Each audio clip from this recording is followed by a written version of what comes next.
Aujourd'hui c'est bien pire. Bien plus concret.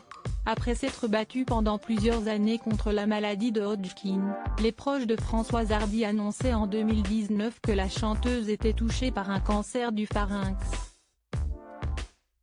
Désormais en rémission, elle doit toutefois vivre avec les nombreux effets secondaires de pas moins de 45 séances de radiothérapie comme elle le rappelle dans les colonnes de Paris Match, en kiosque jeudi 18 mars.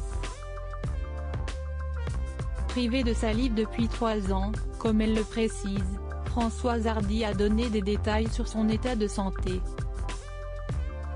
Et ceux-ci sont terribles pour elle. J'ai en permanence des détresses respiratoires, des crises d'étouffement et de suffocation, sans parler des hémorragies nasales interminables, décrit-elle auprès de nos confrères. Devenue sourde d'une oreille à cause de l'immunothérapie, Françoise Hardy a précisé qu'elle ne pourrait plus jamais chanter, notamment parce que sa tête est asséchée. Un état de santé qui réveille en elle une terrible peur. Je n'ai pas peur de mourir, mais j'ai très peur de souffrir, d'autant plus que si c'est déjà le cas, peur aussi de la souffrance de devoir me séparer des 2 êtres que j'aime le plus au monde, Thomas et son père, précise la chanteuse.